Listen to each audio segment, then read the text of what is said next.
In 2 Thessalonians chapter 1, verse 3 and 4, let me show you something. Some of us, it may be persecution, bombardment from the pit of hell. You want to focus, you want to study, you want to fast. You just receive bombardment, attack, so that you will not focus. He said, we are bound to thank God always for you, brethren, as it is fitting, because your faith grows. Hello? Can you see? He said, we are bound to give thanks on your behalf because your faith grows exceedingly. So your faith can grow. And it is your personal responsibility to ensure that your faith grows in Christ Jesus as a child of God. And the love of every one of you all abounds towards each other.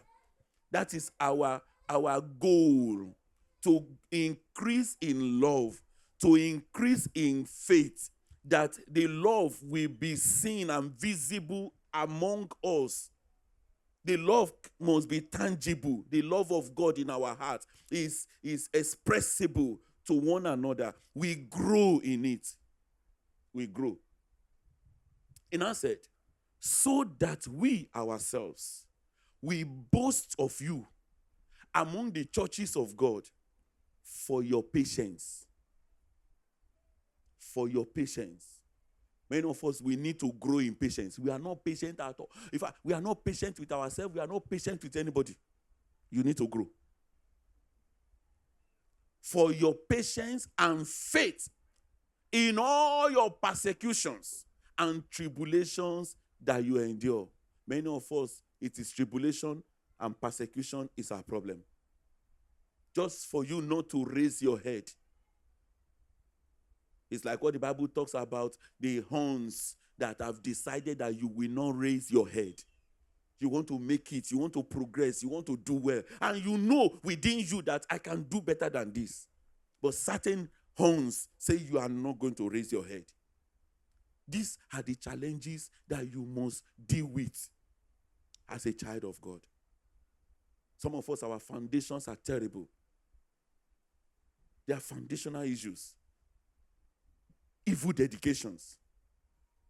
And you know that these are the things, anytime you pray, anytime you fast, anytime you stretch yourself, you will see all manner of attacks coming. It is because they are reacting.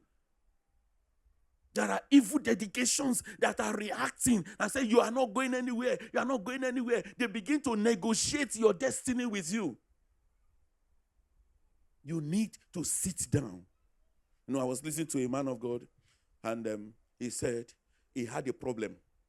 And that problem, he fasted for 40 days. That problem refused to go. And so another man of God now saw him and said, bro, are you sick? He said, I'm not sick. It's just that I'm going through fasting and praying because I have challenges. So the other man of God now said, don't worry, I will take you to a senior person. That's why you have to be very careful. Because if you dishonor people that will help you, you will stay long in your battle. You will stay long there. So that friend just said, I will take you to a senior pastor. At least we agree. And the senior pastor they was talking about was even blind. He was a blind man. I'm sure some of you know him, Prophet Theo Badare. So he now took him to that to the prophet.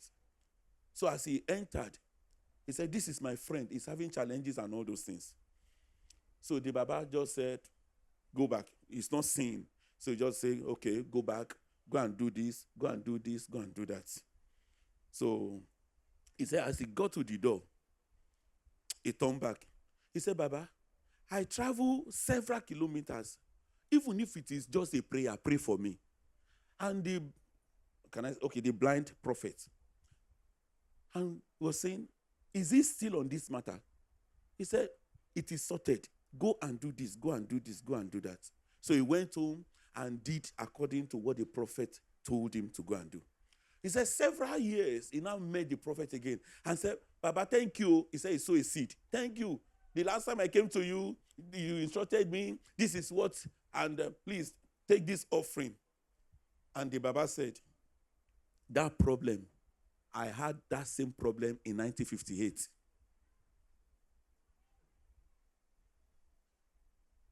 Many a times, you can't help yourself.